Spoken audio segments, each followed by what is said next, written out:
Hey everyone, Dan Savager here from Merge Your Data. And today I'm going to go over the difference between lists and views in HubSpot and when you would want to use each one. Now, this is a question I get a lot when doing onboarding inside of HubSpot. And so I figured that I'd share this with everyone since it's just a common topic that comes up. So we'll make it quick. We'll make it useful. The general gist is that you want to use views when you are trying to see different records based off of a certain criteria that you're always filtering by.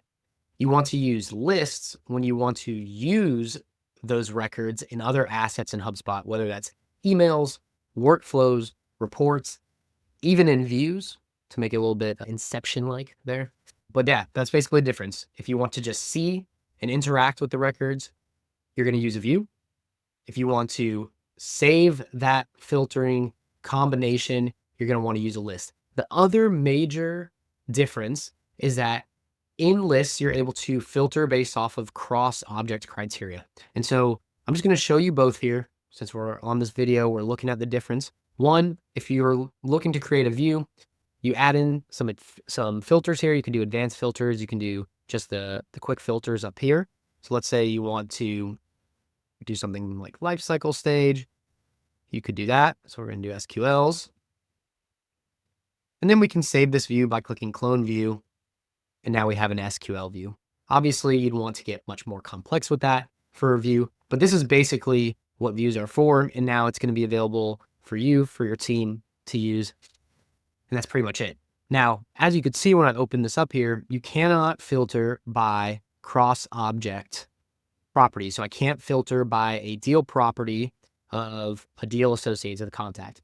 And so for something like that, we'd have to go into lists and create lists. The other major, that I almost forgot, thing to remember is that in lists, you're also able to filter by some different criteria compared to views. And I'll show you what I mean here. So if I go into filter and say lifecycle stage, you can do different filters compared to views. You won't see these: has ever contained, has not ever contained, updated in last, not updated in last, was updated after property, was updated before property. So lists give you a much more complex criteria set than what you will get in views.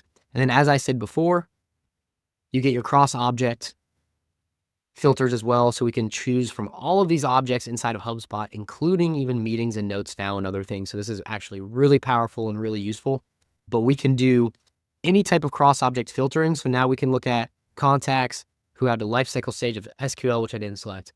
And then we can also search for something in the note body, let's say like follow up, right? And so this is what lists are really powerful for. Even if you're just trying to see certain contacts, we're breaking our own rule here. If you have very complex criteria, you get additional capabilities inside of the list.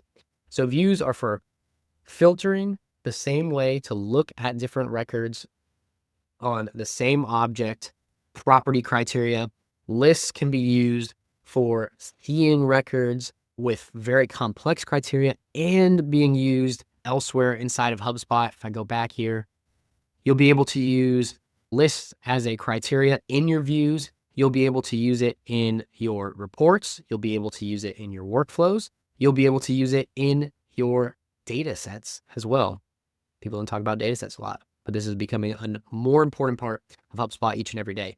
And so this is the main difference between lists and views. If you're looking for really complex use cases or you're looking to use those saved filters in other assets, you can use a list. Otherwise, you can use a view just to see things really quickly, share that amongst team members, and then modify records in this spreadsheet style view by itself. So I'm Dan Savager from Merge Your Data. If you have any questions around HubSpot, if you're looking for training around topics like this, if you're looking for some quick wins inside of HubSpot, identifying opportunities that your team might have missed just because they're not systems experts, right? Then go to our website, mergeyourdata.com, and book a call. Thanks for watching.